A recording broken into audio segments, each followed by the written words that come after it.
try this problem. Now we'll discuss the solution together. Now this problem, the setup for this problem is obviously very similar to the setup for the problem in the previous video. So we can start with a similar approach of labeling the key points in time. Because this is a complicated problem, it'll help to begin by labeling the key points in time on the sketch that was provided for us. Well, we can say this point when the rock was thrown is time 0. And I'll set that equal to 0 as we usually do. Then we can say this point when the rock reaches the roof is time 1. And this point when the rock leaves the roof is time 2. And this point when the rock hits the ground is time 3. Now the advantage of that is that now we can classify the different problem-solving frameworks that we're going to be using for the different intervals of time. And this will come out to be the same as in the problem in the previous video. Again, the setups are quite similar. In this region, after the rock is thrown and until it hits the roof, there will be nothing touching the rock. So the only force on the rock here will be the force of the Earth's gravity. So during this interval, we can apply the problem-solving framework of projectile motion, which is a type of kinematics. And we can say something similar in this region. After the rock leaves the roof and until the rock hits the ground, again, there will be nothing touching the rock. So again, in this region, the only force on the rock will be the force of the Earth's gravity, and that will again be projectile motion. But in this region, the roof is touching the rock. After the rock lands on the roof and until the rock leaves the roof will be touching the rock, and therefore the roof will be able to exert a force on the rock. That's called the normal force of the roof on the rock. So in this region, there are more forces than just the force of the Earth's gravity, so we can't use projectile motion here. But we can still say that this is a constant velocity movement, and constant velocity movement is still a case where we can use a general kinematics approach.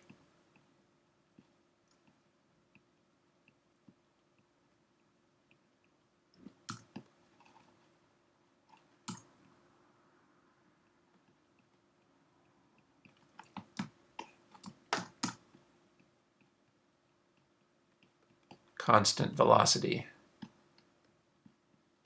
general kinematics.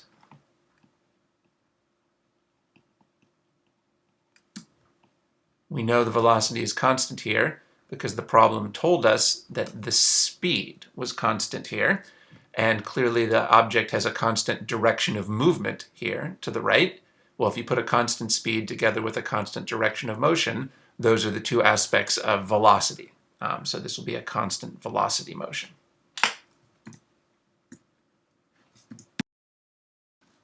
So we've completed our first step here.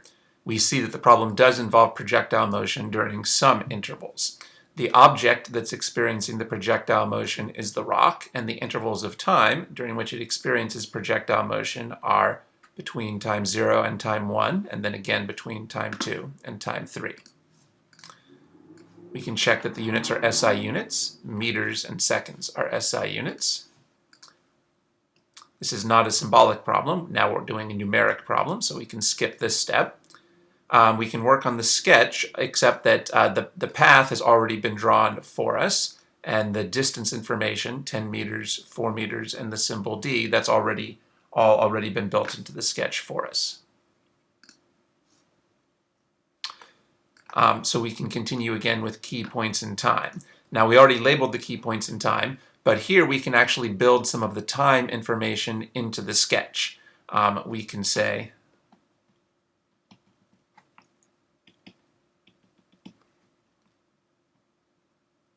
that the delta t between time 1 and time 2 is 2 seconds.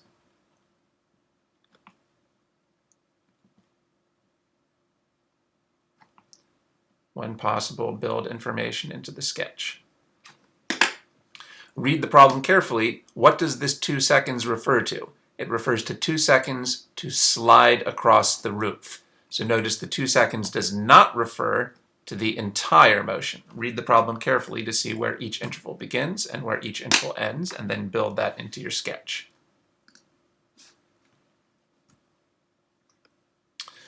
Okay, I didn't put this into the handout because it doesn't come up that much, but when you're given time information, you should try to build that into the sketch, just like you try to build everything into your sketch. Our axes will be our normal axes for projectile motion, up and to the right. Write those down on your paper.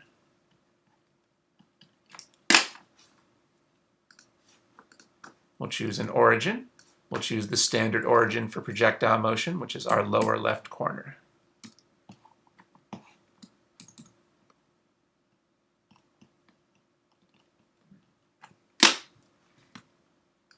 That's the origin for the position coordinates.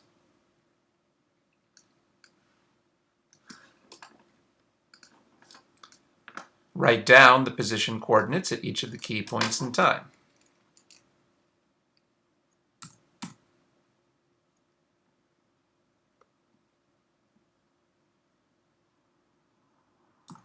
So I'll start by writing down the symbols for the position coordinates.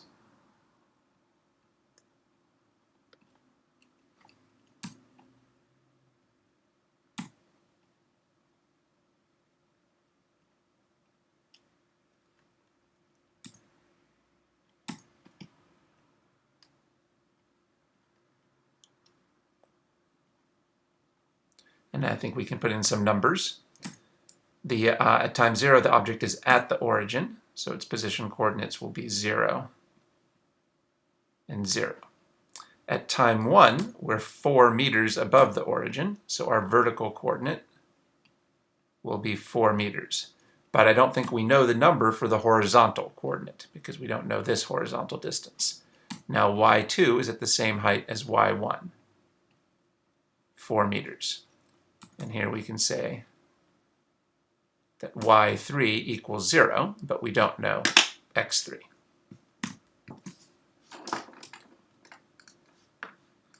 So write down your position coordinates. Identify the question. Well, right now we're working on part A. It's asking for our initial speed and direction with which the rock was thrown. So for part A,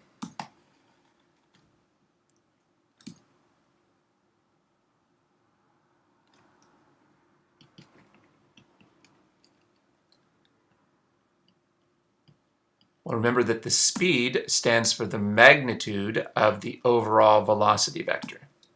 Lowercase v is our symbol for the magnitude of the overall velocity vector. We want the initial speed when the rock was thrown, which is at time 0. So we have to put in the exact right subscript, the 0 subscript. So that's the symbol for the initial speed. And they ask for the direction with which the rock was thrown. Well, remember that the direction of movement is represented by the direction of the velocity vector.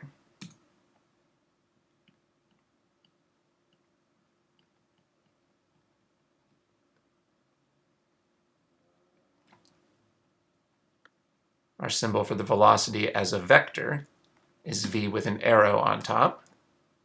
Without the arrow, it just stands for magnitude, but with the arrow, it stands for a complete vector, which has a direction. And again, I'll put in the time subscript.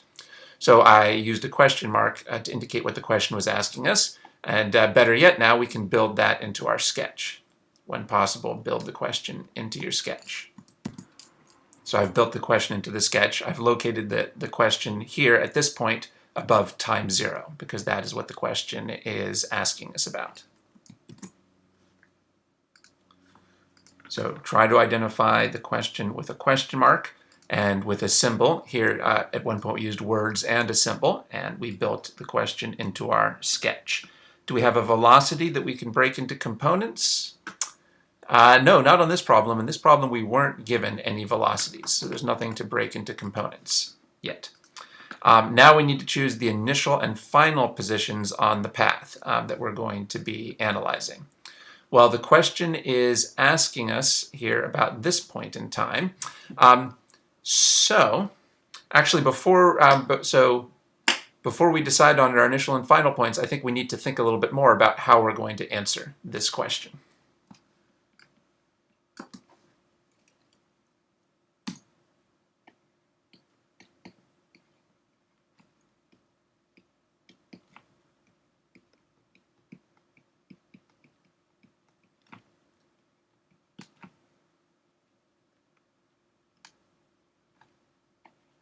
So the question is asking us about the overall vector. But how do we figure out overall vectors? I think that's something that we should have learned by now by doing these problems. We've learned that the way we figure out overall vectors is by working with the vector components.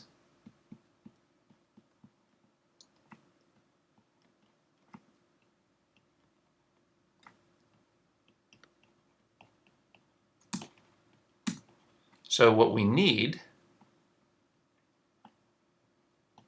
is to figure out the x and y components at time 0.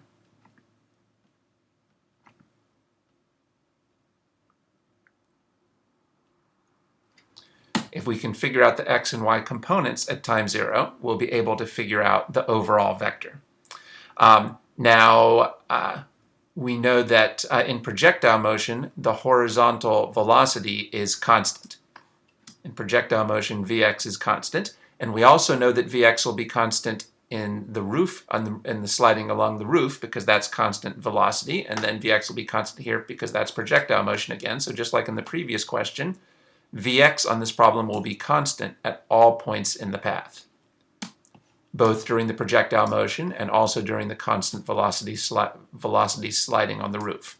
So we don't need a time subscript here, and we can just say that we need the horizontal velocity at any point on the path. That will give us the horizontal velocity at time 0. On the other hand, the vertical velocity is changing at many points, so we need to specify that we need the vertical velocity at time 0. Notice that, as usual, I'm trying to use the exact right symbol at each point in my work. The exact right symbol for what the question is asking us about the overall vector, and the exact right symbol with the right subscripts for the vector components we need to solve the problem. So that's our plan. We're going to try to figure out these components, and that will allow us to figure out the overall vector at time 0. Now, which intervals of time should we focus on in order to figure these out? Which intervals of time should we focus on in order to figure these out? You might find that to be a little bit difficult at the beginning. You might not be sure which intervals of time to focus on, or maybe it's obvious to you. I don't know. In any case, if you're not sure, if you don't know, then you kind of just have to guess what interval to focus on first and then see if it works. So let's just suppose that we'll start by focusing on this projectile motion interval. So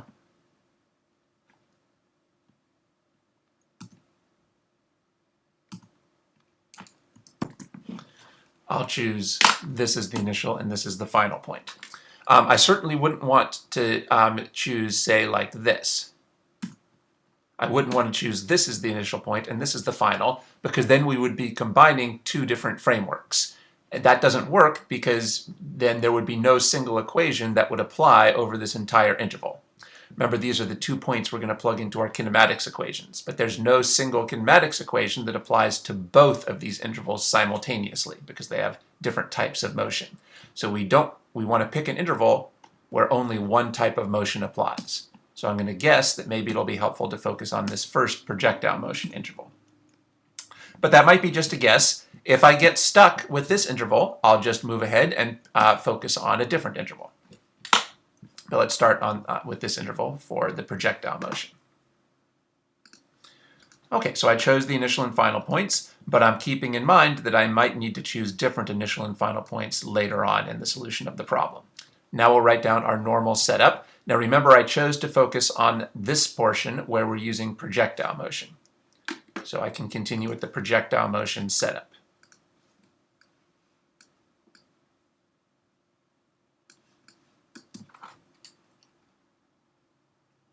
So I'm going to remind myself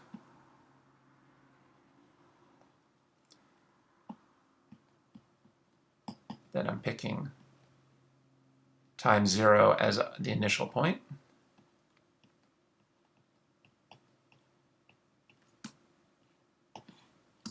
time 1 as the final point.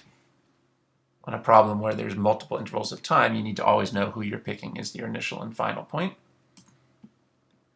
And then we can write down our framework.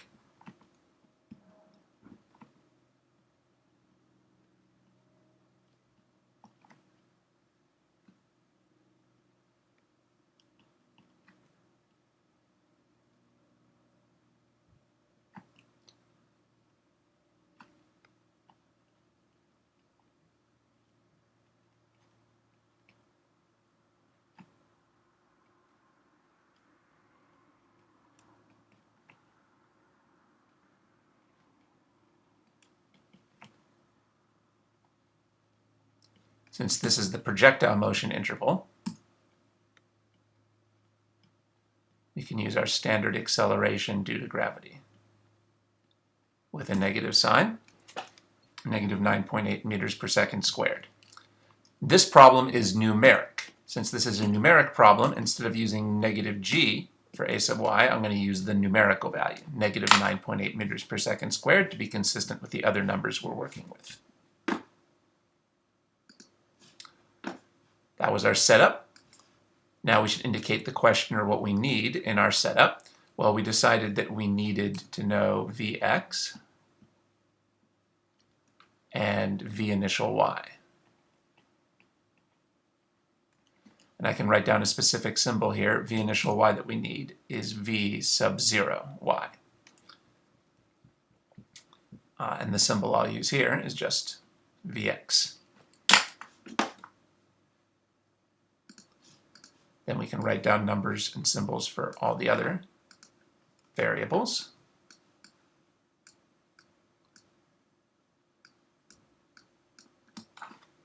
X final, we don't know a number for that, but the symbol is X sub 1. X initial is 0. Delta t, now I hope you're not going to write down 2 seconds. Don't write down 2 seconds. That's the delta t for this interval between time 1 and time 2. We don't know the delta t for the interval we're focusing on. We don't know the delta t for this interval. Since we don't know this delta t, I'm just going to write down delta t. That's a good illustration of how you need to be very clear in your mind about which initial and final point you're using at each point in the problem. Since we're using these 2 initial and final points, we can't use this delta t. That's between two different points. Y initial is 0. Y final, we know, that's 4 meters. And Y final Y, well, this is the one that a lot of students will miss. You might think we don't know this, but we do. We do know this because, again, when the rock, at time 1, when the rock reaches the roof, it's going to be at the peak of its parabolic trajectory. And at the peak of the parabolic trajectory, the vertical velocity is 0. We used that idea in the previous problem. So notice that the problem says the rock lands on the roof at the highest point of its trajectory. The rock lands on the roof at the highest point of its trajectory. Well, the highest point of its trajectory is the peak of the trajectory when it's just about to change its vertical direction of movement. The highest point is when it's just about to change its vertical direction of movement, and that's the point where the vertical velocity is 0. So this problem is worded a little bit differently than the previous problem. But even though it has different wording, the wording still means the same thing. This wording again tells us that the rock is going to have a vertical velocity of 0 just when it hits the roof. The highest point of its trajectory is where the rock is just about to change its vertical direction of motion, and that's the point where the vertical velocity is 0. Well, this is a key to solving the problem. Without this number, we won't have enough information to solve the problem. So many times now you've seen the importance of remembering that at the peak of the parabolic trajectory, vertical velocity is 0, because that's where the object is changing its vertical direction of motion. So one lesson we learn here is this idea again that at the peak the vertical velocity is 0. But the other important lesson is the importance of paying attention not just to the numbers in the problem, but also to the words. A lot of people's eyes would glaze over when they're seeing these words with no numbers in them, but the words have an important code. This is code for vertical velocity is 0 at the peak. So pay attention to everything in the problem, words as well as numbers. Okay, so we completed this step, and we used this key idea. Now we need to decide whether we should focus at first on the x or the y component. Well, we would like to know Vx from the x component, but unfortunately this equation still has two unknowns.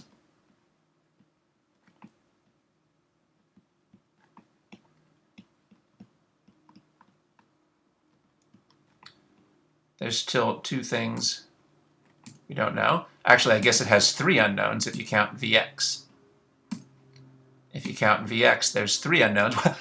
Well, so there's nothing we know in this equation. There's nothing that we know yet in this equation.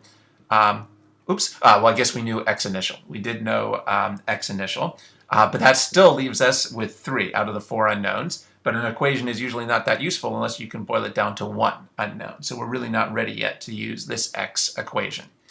How about in the y? Well, remember that you need to know 4 values to pick a y equation. Well, we've got here 1, 2, 3, and 4. We do know 4 values, so we can pick a y equation. Remember again, if we hadn't come up with this 0, we wouldn't have enough values, so it was really crucial to get this 0. If you hadn't picked up on this 0, what would you do if you hadn't realized this was 0?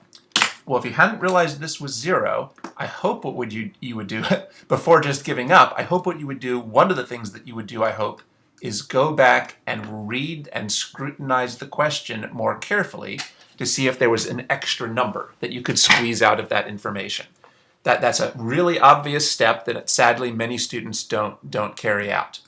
I'll say that again. If you get stuck on a problem and there doesn't seem to be enough information, go back and reread and re-scrutinize the problem and see if you can locate another number that you can deduce from the problem.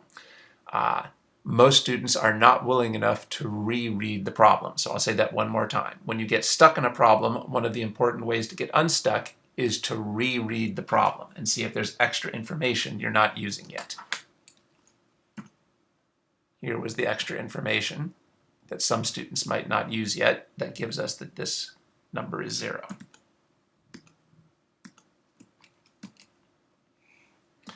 So to pick an equation, what's the one variable that we don't need to have in the equation?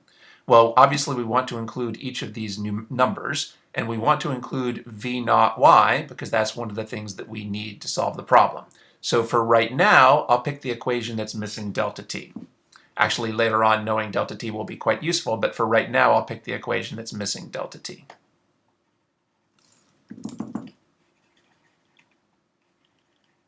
So that we can start by figuring out v naught y. The equation that's missing delta t is this one.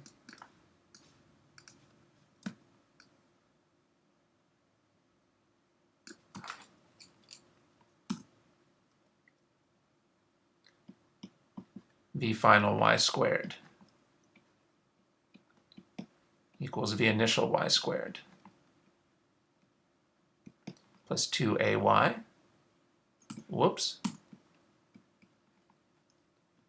y final minus y initial. V final y is 0. There's that key number that we figured out. V initial y, we don't know, but the specific symbol we're going to use for that is v naught y. Don't forget to square it. A sub y is negative 9.8 meters per second squared. Don't forget the negative sign. Y final is 4 meters. Y initial is 0. As usual, I'm not going to plug the units into the equation just to make the math simpler. 0 squared is 0.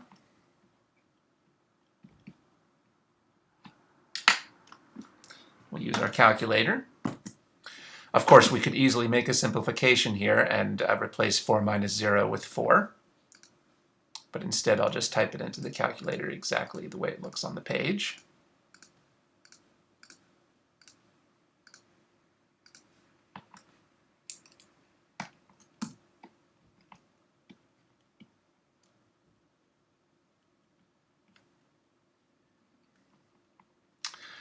Okay. Oh, by the way, I'll remind you again, write down the general formula before you plug in your specific numbers. You'll make fewer mistakes if you write the general formula, like I did here, before you write in the specific numbers. What most students do is they just go straight to here.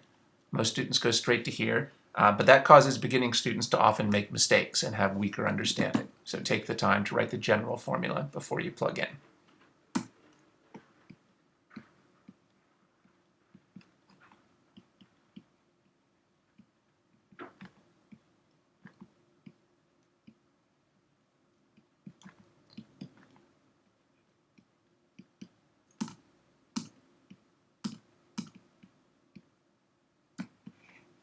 Take the square root of both sides.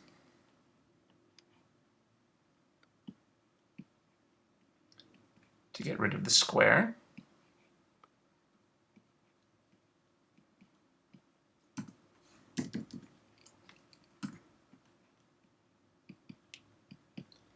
And at this point, I hope that you're in the habit now, whenever you take a square root, of asking whether you need the positive square root or the negative square root. Well, we want v initial y.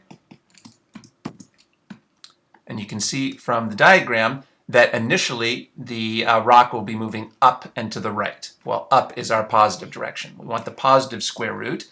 Well, the radical sign by itself already means the positive root. So we're in good shape with the symbols that we've already written down.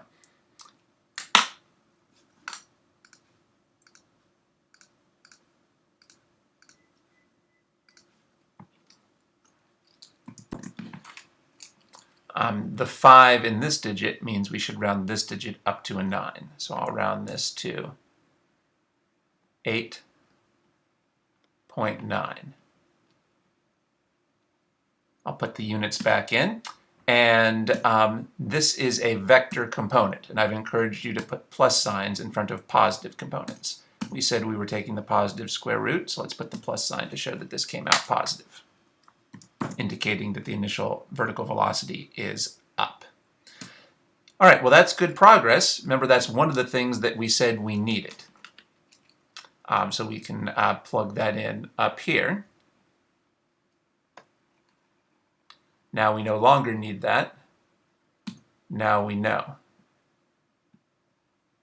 that v naught y is positive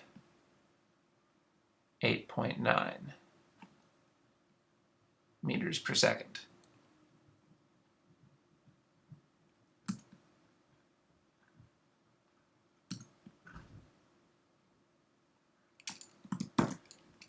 I can plug that in up here as well.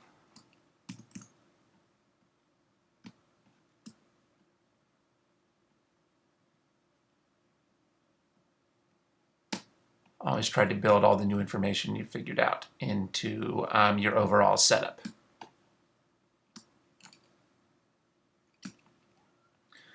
But we're not ready yet to answer the overall question. Remember that we need to know both the x and the y component. We need to know both the x and the y component in order to figure this out. So we still need to know vx. How are we going to do that? You might want to, if you haven't figured this out yet, you might want to pause the video and ask yourself, how can we figure out now vx?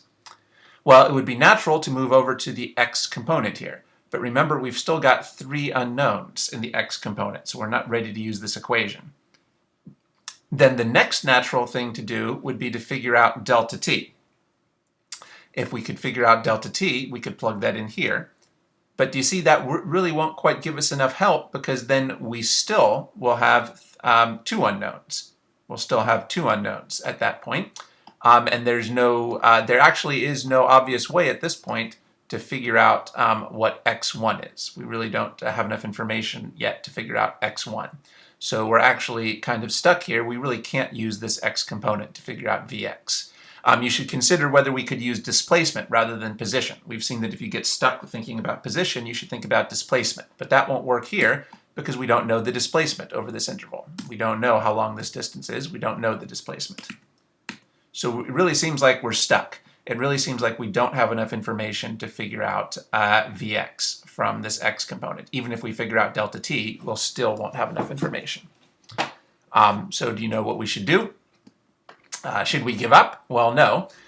Since we got stuck analyzing this interval, we should move on and analyze another interval. Now we should analyze this interval and see whether that will give us enough information to figure out Vx. Remember that Vx is going to be constant throughout the entire motion. Since Vx will be constant throughout the entire motion, we can figure out Vx during any of these intervals at any point in time. Even though the question is asking us for the initial velocity at time 0, we don't need to figure out Vx at time 0 or for this initial interval. We can figure out Vx at any point in time for any interval, and it'll be the same as at time 0. So we're simply going to have to shift gears here and shift to analyzing the motion of the rock on the roof. We figured out as much as we could usefully figure out so far about the interval between time 0 and time 1. So since we got stuck there, now let's move on to the interval between time 1 and time 2, and let's hope that that will give us the information we need for Vx. If you're comfortable with this material, you might already be able to see just by looking at it that the problem does give us enough information to figure out what we need between time 1 and time 2. But if you can't see that yet, then we can write out the framework, and hopefully then we'll all be able to see that we have plenty of information to analyze this interval now. I think before I move on, I'm going to build what we now know into our sketch. Let's build this information into our sketch. So I've built what we now know, v0 y. I've built that into the sketch at this position.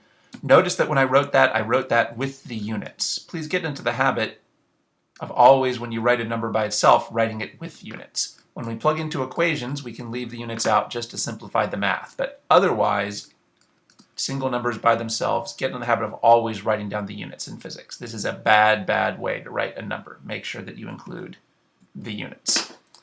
That's very important for getting into the physics mindset, part of which is really focusing on units.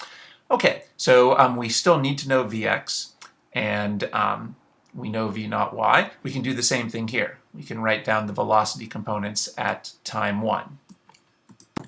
All right, so I did that. I wrote the vertical velocity at time 1. Notice that that's different from the vertical velocity at time 0. Here at time 1, the vertical velocity is 0. We've already used that. And we'll have the same Vx at time 1 as at time 0, which we still need to figure out. And while we're at it, let's go ahead and write what we can about the velocity components here at time 2. Remember, always try to build as much information as you can into your sketch. So what will be v2y? Do you know what I should write here? Well, at this point, the vertical velocity is 0. And then on this region, the object is moving purely horizontally. While the object is on the roof, it's moving purely horizontally, no vertical movement. So we started with no vertical velocity, and we will end with still no vertical velocity. No vertical velocity at the beginning and at the end of the movement, because this movement is purely horizontal, not vertical. So the initial vertical velocity of 0 is unchanged from beginning to end. That's part of what it means when we said this was constant velocity. Not only is Vx constant while we're on the roof, but Vy is also constant on the roof. Vy is constant at 0 while the object is moving along the roof.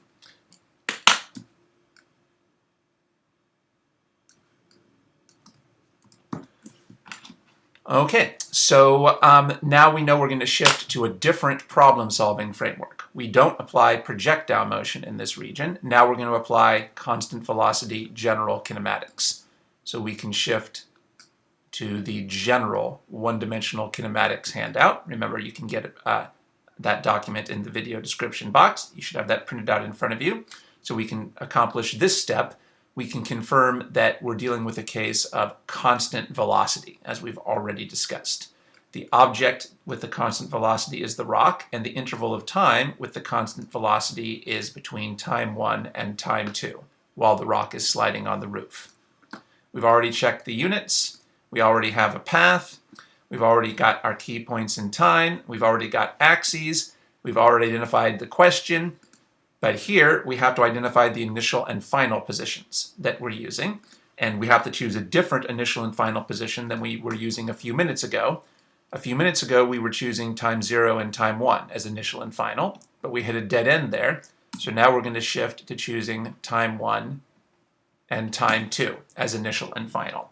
So you can see initial and final does not necessarily mean the beginning and the end of the path. These are just the 2 points that we're going to plug into our equations. Well, since we want to shift our attention to the sliding on the roof, now we'll shift to an initial and final point that begins and ends on the roof. Always actually write down the initial and final positions, especially when you're changing to different initial and final positions at different points in your analysis. Now, should we use the left-hand column or the right-hand column? Well, this is a problem that involves constant velocity, not constant non-zero acceleration. Instead, it involves constant velocity, so we're going to use the constant velocity setup. And it'll be constant horizontal velocity.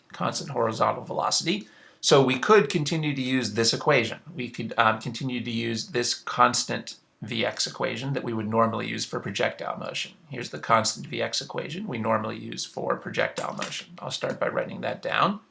So remember that now our time initial is time 1. And our time final is time 2.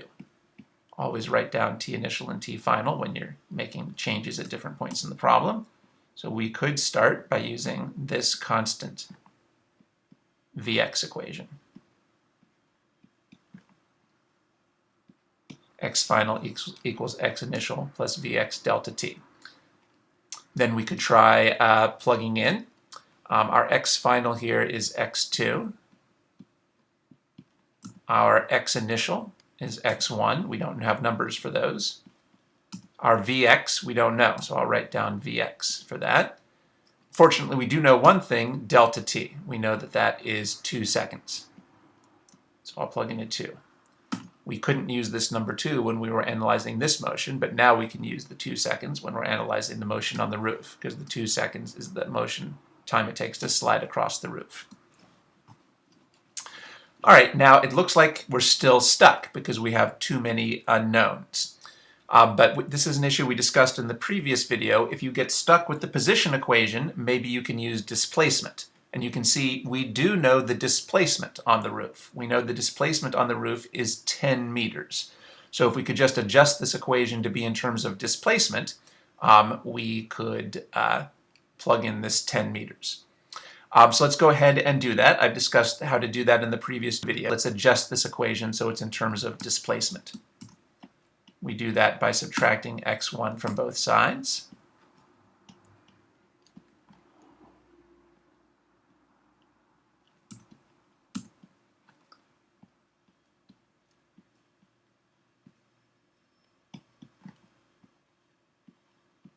That gives us the new equation, x2 minus x1 equals 2vx. Why did I do that? Why did I subtract the x1?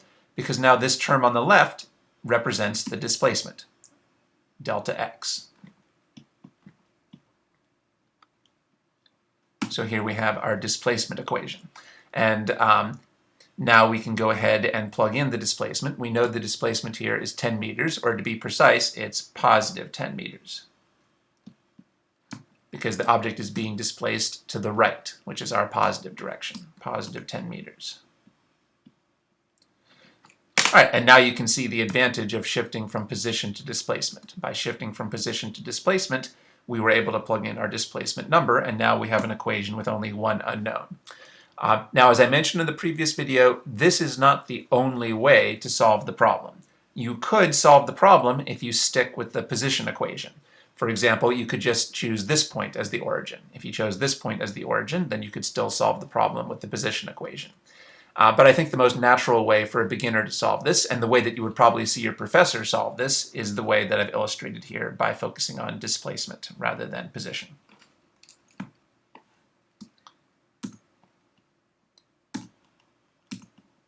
Now this should be an easy equation to solve. We just have to divide both sides by 2.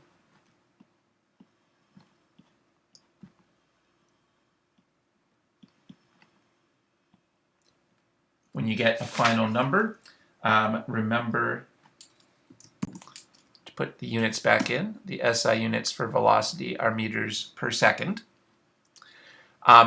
This is a vector component, so we should put the sign in front of it. Well, mathematically, this came out to be positive. Does that make sense? Well, yes, the object here is moving to the right, which makes sense that we're moving in the positive direction. If this had come out to be negative, we would have known we made a mistake. I'm going to put a plus sign here because we like to put plus signs in front of our positive components to emphasize the importance of that sign. All right, so now we've successfully figured out Vx using a general one-dimensional kinematics approach. We ended up using this equation in terms of displacement. It's oftentimes the case that when you're doing one-dimensional problems, for one-dimensional problems, displacement is often more convenient than position. So on the one-dimensional kinematics handout, I just wrote the equation in terms of displacement rather than position.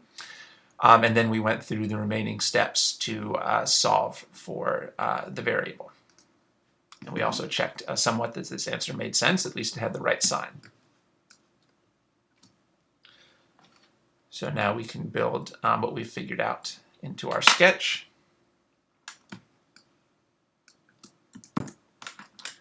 We no longer need Vx, we've now figured out Vx.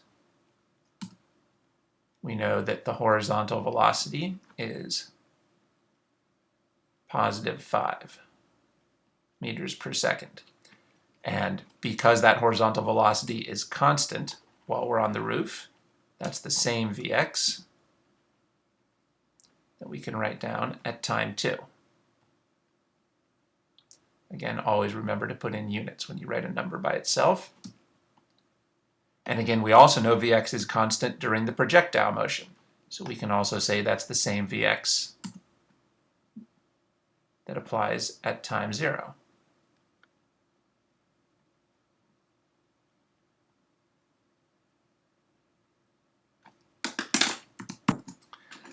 And now we're ready to actually answer the question for part A, and we can figure out these two questions.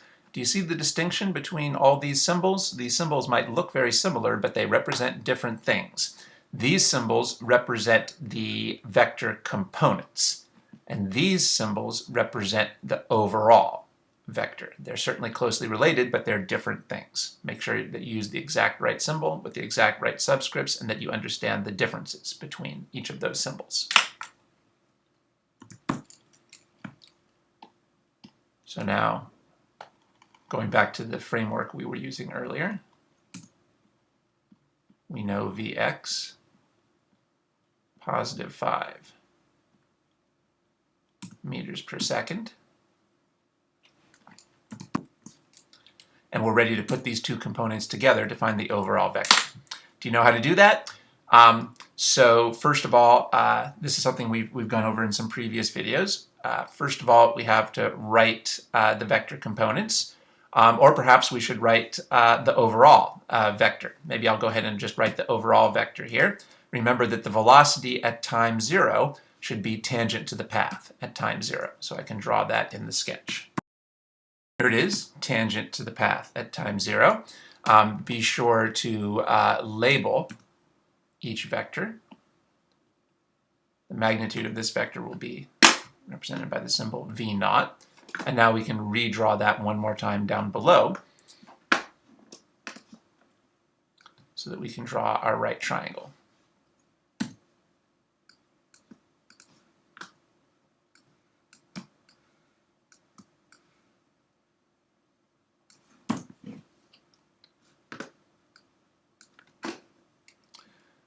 We need to draw our horizontal and vertical components.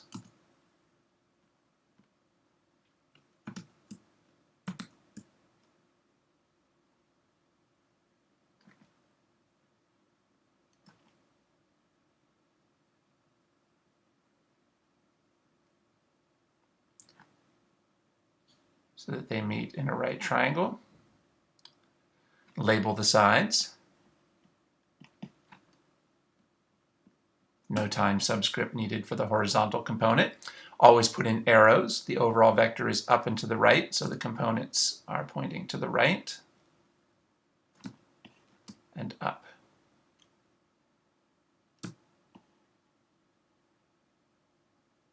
And actually, we already know the numerical values for these components. Vx, this is from our previous work. Vx is positive 5 meters per second, and V naught y is positive 8.9 meters per second. And what we want to figure out is the magnitude of V naught. And we also want to figure out, remember, the direction of V naught. And remember that for a vector at an angle like this, the direction will be represented by the angle. So the symbol for the direction here will be theta.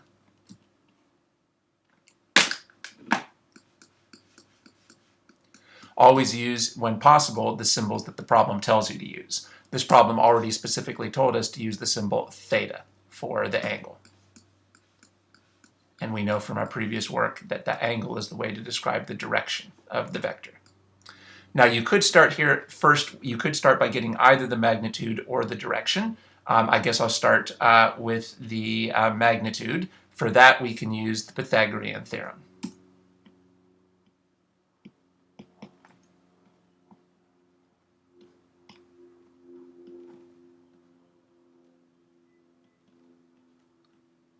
V naught squared equals Vx squared plus V naught y squared.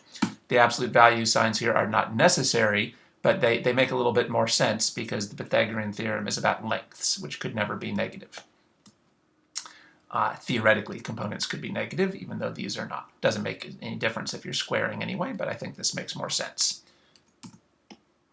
Again, I'm just trying to always use the exact right symbol, even when it's not too important for the specific solution of the problem.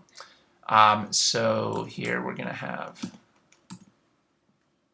we'll just plug in the numbers that we've already figured out.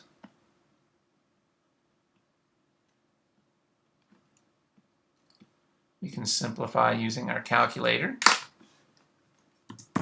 I hope that you know in your head that 5 squared is 25, but I won't make that simplification. I'll just type in, I'll just type in the complete expression in one step on the calculator. If we type it into the calculator the same way as it is on the page, we can do it in one step. So I'll get that V naught squared is 104.21. Now we need to get rid of the square by taking the square root of both sides.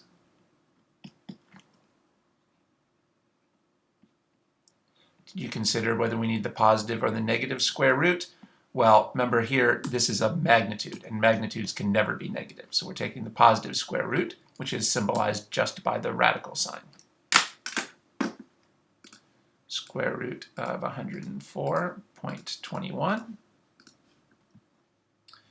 All right, and that gives me, 10.2. I'll just round that off to 10 meters per second.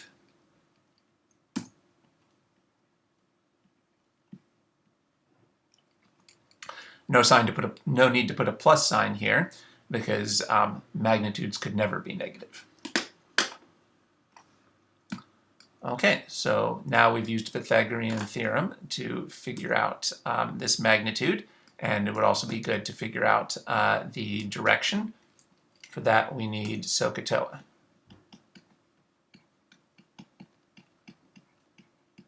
So I'll label that this side is the hypotenuse because it's across from the 90-degree angle. This side is adjacent. Adjacent to what? Adjacent to the angle of theta that we're focusing on. And this side is opposite to the angle of theta that we're focusing on. It's the leg that's opposite. Now, at this point, since we actually know all three sides, you could use either sine, cosine, or tangent at this point.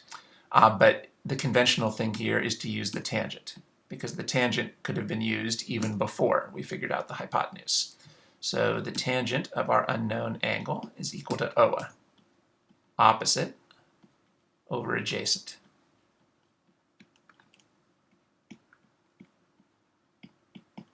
The opposite side is our 8.9. The adjacent side is the 5. So I can simplify.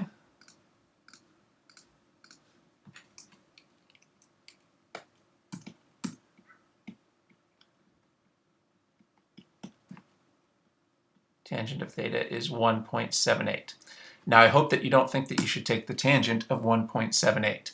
What we need to do now is get the theta by itself. And we've seen before the way to get the theta by itself is to rewrite this in terms of inverse tangent. We can rewrite this equation in terms of inverse tangent like so.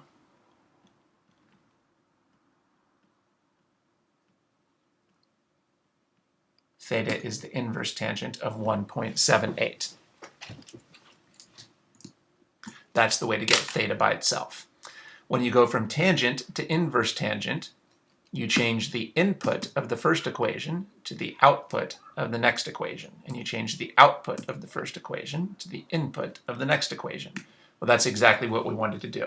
We need to solve for this input. To get the input by itself, we change it into the output of the new equation. So as I said, we're not taking the tangent of 1.78, we're taking the inverse tangent. That's this second function in blue. Second tangent, inverse tangent of 1.78.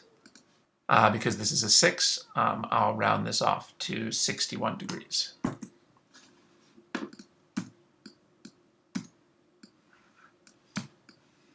So we can write down our answer.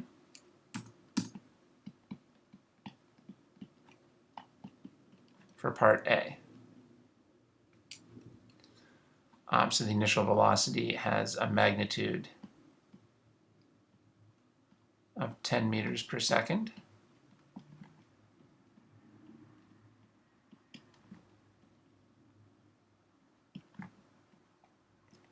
At an angle of 61 degrees above the horizontal.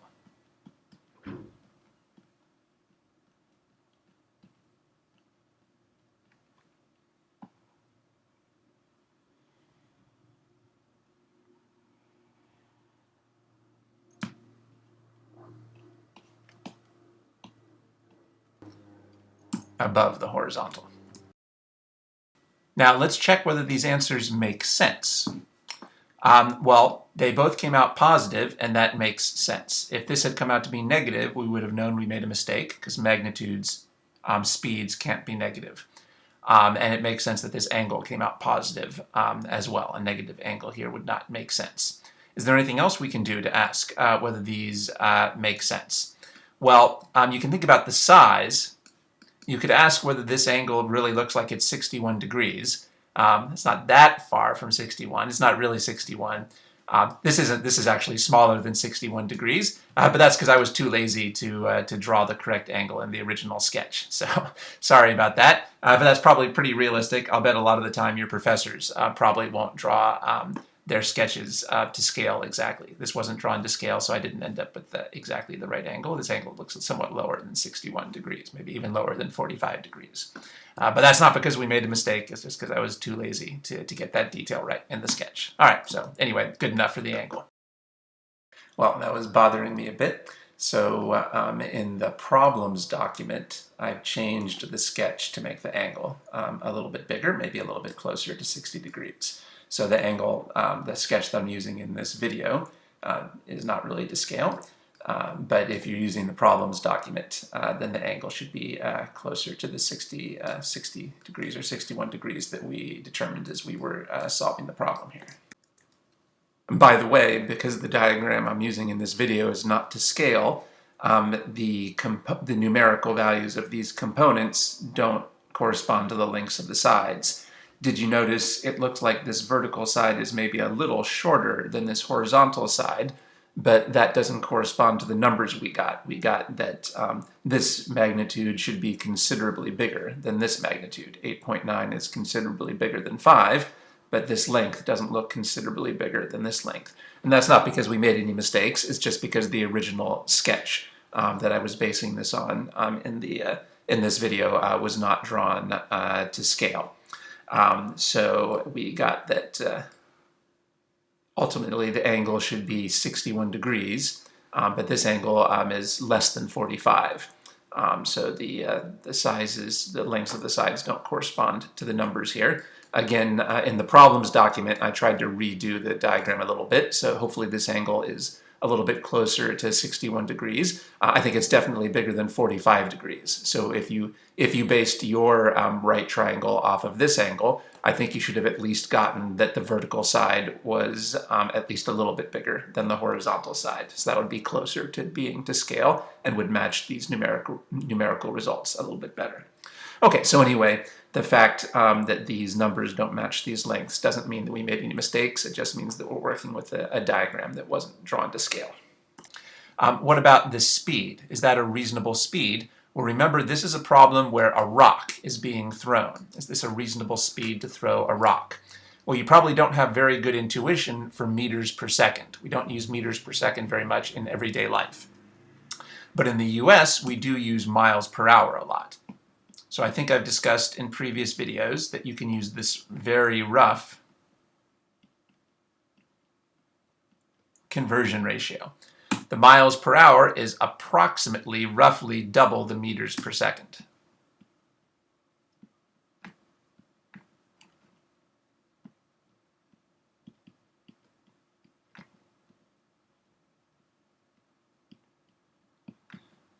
So as a very rough conversion,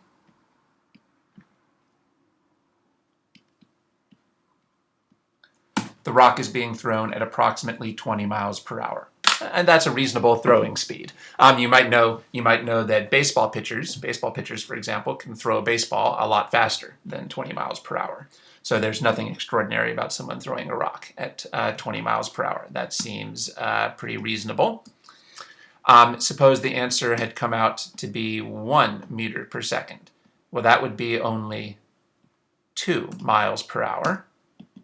That also seems possible. That wouldn't be a very mighty throw, but it seems like possible that you could throw something at 2 miles per hour. You might start to be suspicious then about whether it could really rise 4 meters off the ground, though. Remember, 4 meters is about 4 yards, which is about 12 feet. This roof is about 12 feet off the ground. So with such a feeble throw, you might be worried it couldn't get that high. So you might start to be suspicious of that. And if the answer had come out to be 0.1 meters per second, which is approximately just 0.2 miles per hour, that would be a really feeble throw and probably would not be able to get up onto a roof. So you would start to be suspicious if the answer came out to be very small. On the other hand, if the answer had come out to be 100 meters per second, well, that's very roughly 200 miles per hour. I don't think anyone can throw a rock at 200 miles per hour. That's a lot faster than a baseball pitcher would throw a baseball. So I don't think people can throw things at 200 miles per hour. It would certainly be extraordinary. So that would be suspiciously large, suspiciously large, and we would start to think we made a mistake. Well, I looked it up on Google, and it seems like the record for pitching speed is about 105 miles per hour. So this would definitely seem like far too large of an answer to be plausible.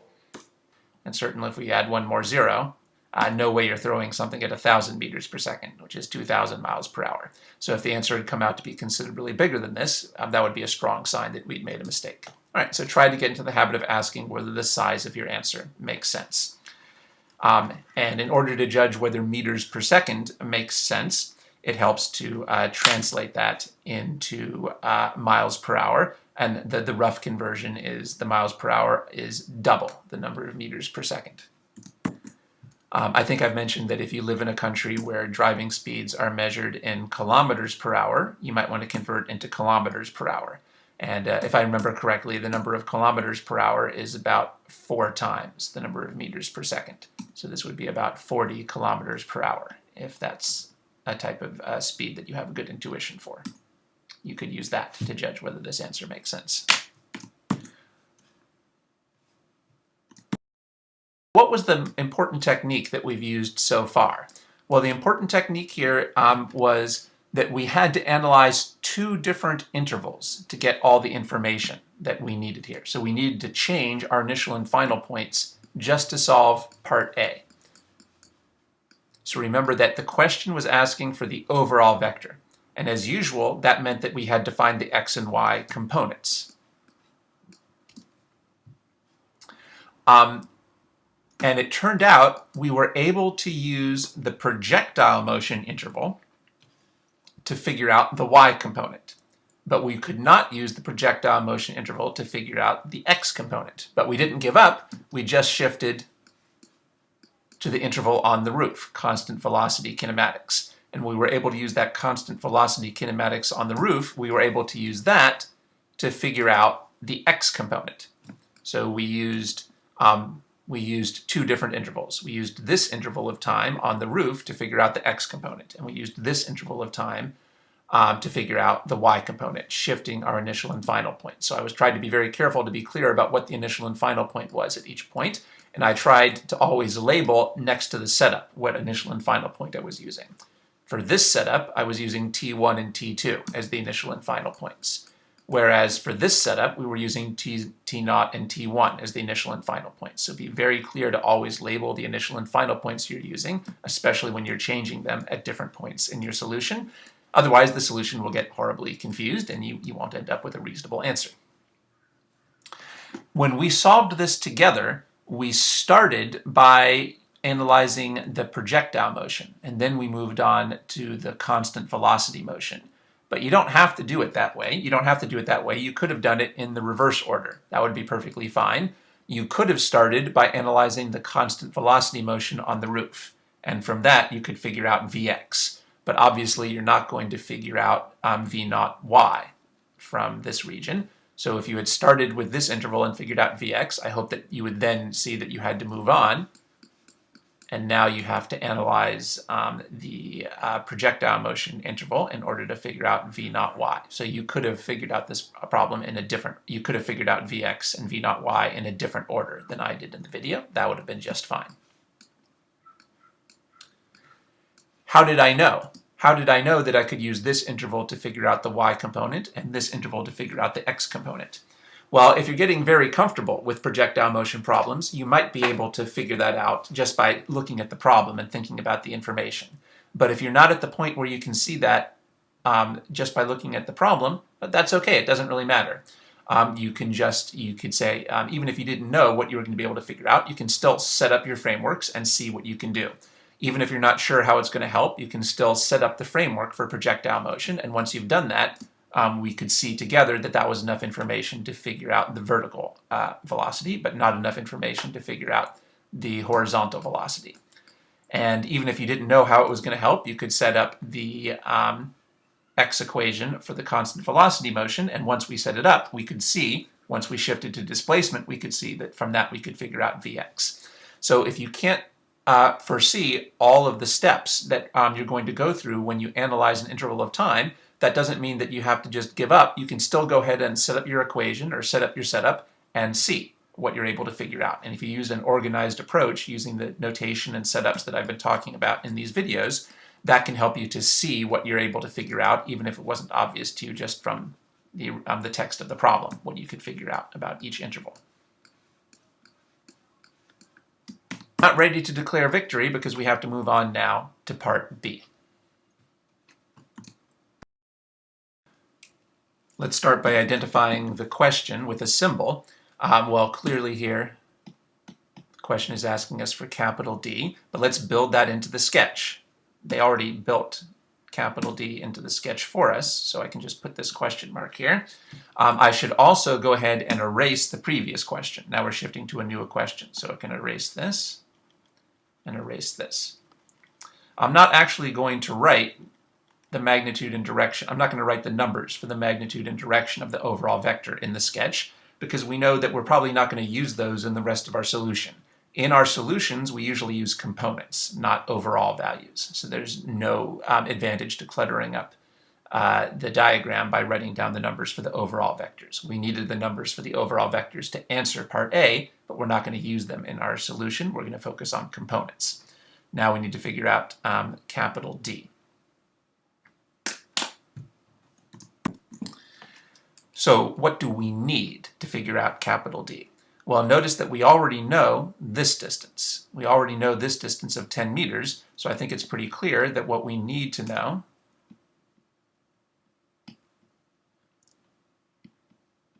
is this distance.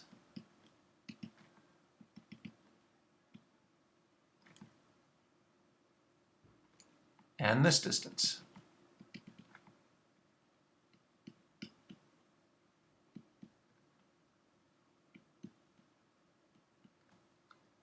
So build what you need into the sketch. We need those two distances. And maybe you can already see that we really only need one of them because those two distances will be equal using symmetry.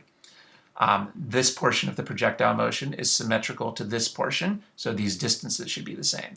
Remember that we can use symmetry when we're comparing points at the same heights. Well, this height is the same as this height, and this height is the same as this height. Therefore, we can say that this portion of the projectile motion will be symmetrical to this portion. And the other way we can see they're symmetrical is that the velocities at these points are symmetrical. This point has the same horizontal velocity and vertical velocity as this point. Since these 2 points have the same horizontal and vertical velocities, again, that indicates that this portion of the projectile motion will be symmetrical to this portion, and these distances will be equal. So let's choose a new initial and final point. Now we can shift back to again focusing on time 0 as our initial point and time 1 as the final point, because we need the distance between time 0 and time 1. So we're going back to the projectile motion framework. We've identified the new question and built what we needed to answer the question into the sketch, and we've identified which initial and final positions we're going to be using now for this part of the problem. Do we need a new setup? Well, no, we can reuse the earlier setup. All the way up here. Here it was, our original setup. We can reuse this setup because this setup was for the interval between time 0 and time 1, which is what we want to focus on right now. Okay, so here's that earlier setup between time 0 and time 1. Now we need to make a few changes. We no longer need to know v initial y. We figured that out in part A. We no longer need to know Vx. We also figured that out in part A. We have that built into our sketch now, 5 meters per second. So we can now plug in that number.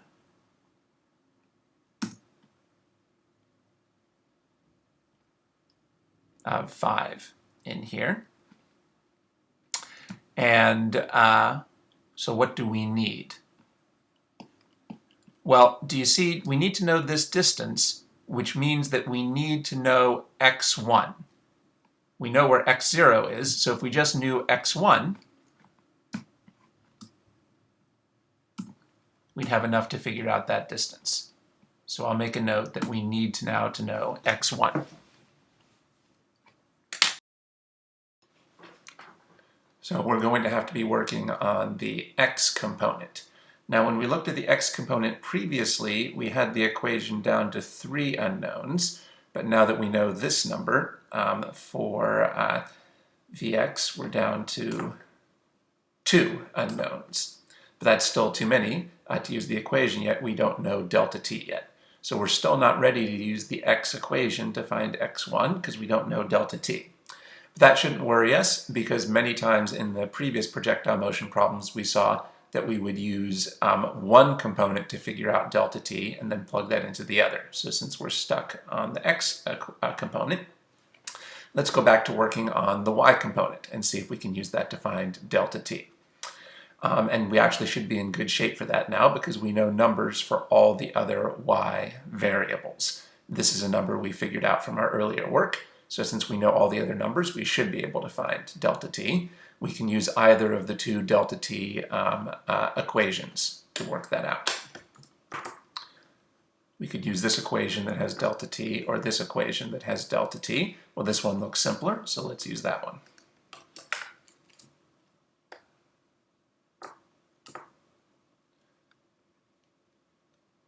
V final y equals v initial y plus a sub y delta t. We'll plug in 0 for v final y.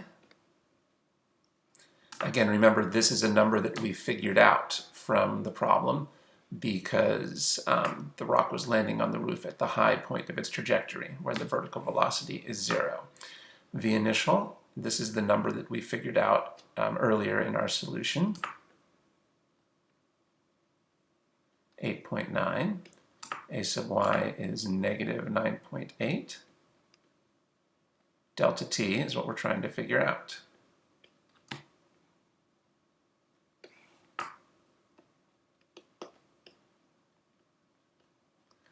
turn the addition into a subtraction. We want to get the delta t by itself, so I'll move this term to the left by adding 9.8 delta t to both sides. That's a little bit better than moving this term to the left, because this way we also get rid of the negative sign.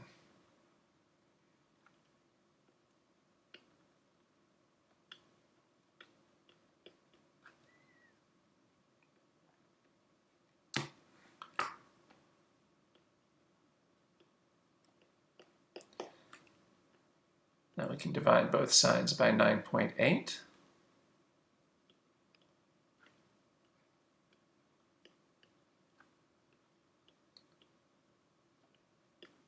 And use our calculator.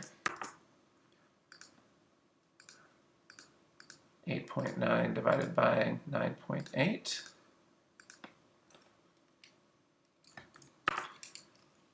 Because of this 8 digit, I'll round this off to 0.91.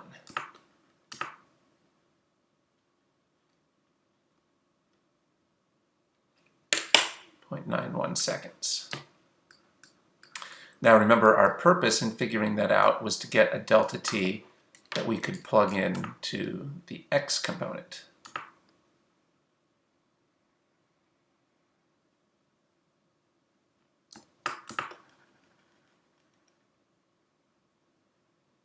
Remember that your work will be more organized if you keep one column for the y component and one column for the x component. That's my recommendation anyway.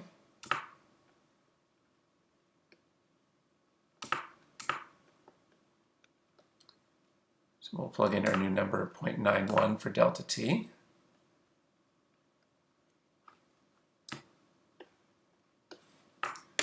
We're ready to do that calculation. 5 times 0.91.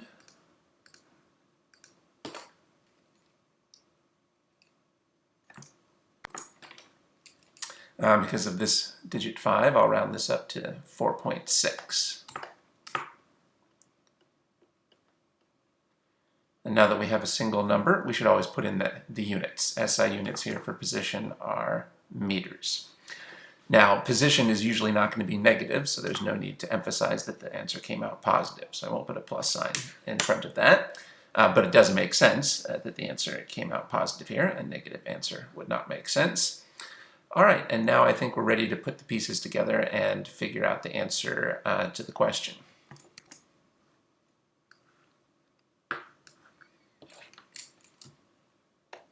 So we figured out the distance that we needed, 4.6 meters. We figured out that x1 here is 4.6 meters. But since x0 is 0, clearly the distance from 0 to 4.6 is 4.6 meters. So we figured out this number that we needed. And by symmetry, we also know that this distance is also 4.6 meters. Notice how, as usual, I'm trying to build everything that we figure out into the sketch. And we already have this distance built into the sketch of 10 meters. So we have that the answer to our question is going to be 4.6 meters plus 10 meters plus 4.6 meters.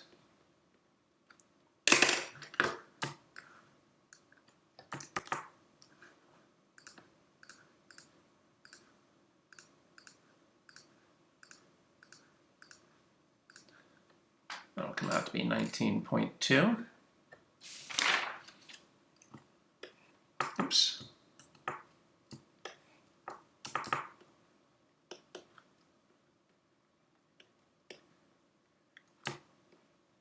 So now we know that this complete distance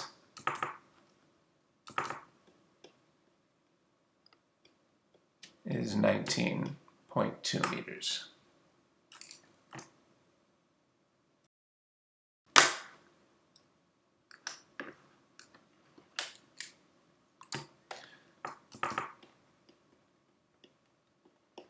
So that was our answer for part B. We should make sure we're answering the right question. D, the total horizontal distance. Yep, that's what we figured out.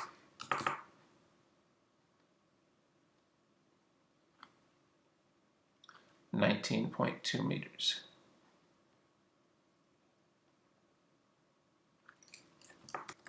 We should stop to ask if that makes sense. Clearly it makes sense that we have a positive number. A negative number would not make sense. We should ask if the size makes sense. Well, for one thing, we should compare this to, say, 10 meters. Obviously, the answer has to be greater than 10 meters. If we'd gotten an answer like 8 or 7, that wouldn't make sense because 10 meters is part of the distance. This does seem like a reasonable size. Remember that this is the distance that this rock is traveling. So the total distance here is about 19 meters, which remember is about 19 yards. So if you think about 19 yards on a football field, that's not really an unreasonable distance for this rock to travel, if we imagine especially that there's literally no friction when it's traveling along the roof. So the amount that it's traveling while it's flying through the air is 9.2 meters.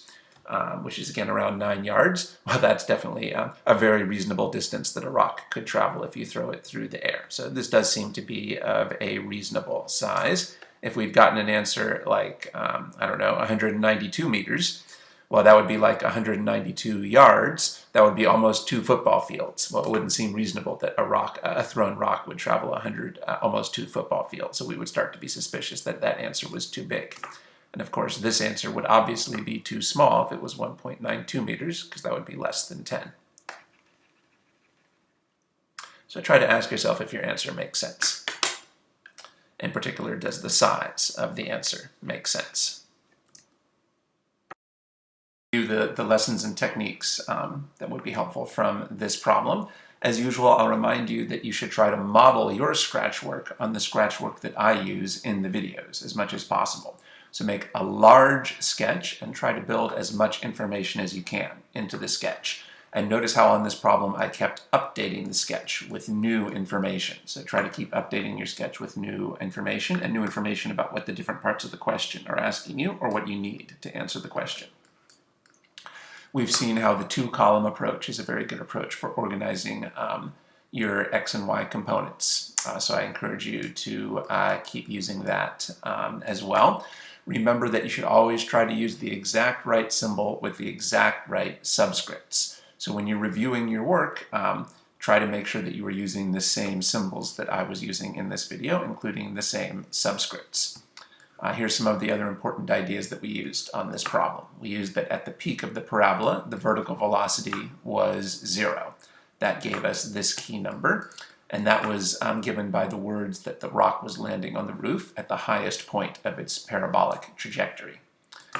We used the idea that projectile motion is symmetric. We used that, I think, in a couple different parts in our solution, and that was applicable here because we were comparing points at the same height. This point is at the same height as this point is at the same height as this point. This was a problem with multiple key points in time. So identify the key points in time and find the problem-solving framework that's appropriate for each of the key intervals. So obviously we used projectile motion during 2 intervals, but we also had to use a different approach, constant velocity general kinematics, while the rock was on the roof. So remember that on advanced problems, you might have to combine different problem-solving frameworks. All of these involve kinematics, but they're kind of different forms or aspects of kinematics. So something else we reviewed here is how to apply constant velocity general kinematics. Well, you can use this equation to apply constant velocity general kinematics in the x component, although we saw, actually we used this equation. We used this equation, although we saw that oftentimes it'll be more convenient to convert that into a displacement equation rather than a position equation. Different problem-solving frameworks. For complicated problems, you might need different initial and final points for different parts of your solution. So early on, we used T0 and T1 as the initial and final points, and we used that, I believe, to figure out V naught Y. But then later, we used T1 and T2 as our initial and final points, and we used that to figure out Vx. So we used one interval to find the y component that we needed for velocity and another interval to find the x component. That was one of the interesting and challenging aspects of this problem that we might not have seen on earlier problems. So remember, when you change your initial and final points, label that in your sketch and label it in your setup. This is the setup that has t0 and t1 as the initial and final points. And here's our setup that has t1 and t2. Why is it so important to label those?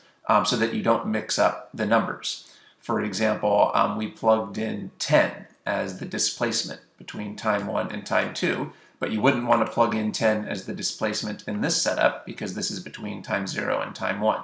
So you wouldn't want to use the 10 number over here. And similarly, we eventually figured out that in this setup, the delta t was 0.91 seconds between time 0 and time 1, 0.91 seconds.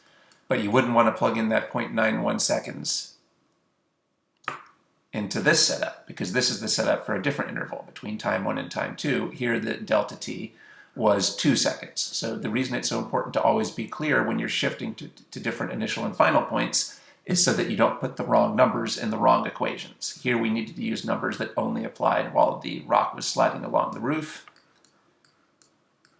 And here we needed to apply numbers that, that applied while the rock was rising up through the air towards the roof. So keep track of your initial and final points, especially if they change at different points in the problem. We continue to use the key idea that Vx is constant everywhere during projectile motion, the same Vx everywhere in projectile motion. And on this problem, it was also the same Vx while we were sliding along the roof, because the problem told us that that was constant speed motion. As always, we have to think in terms of components. Even if they ask you for an overall vector, you need to find usually the components. Part A was asking about the magnitude and direction of the overall velocity. But our plan for figuring that out was to find the components. And this type of diagram might be useful for you to avoid getting confused when you need to use the components to find the overall vector.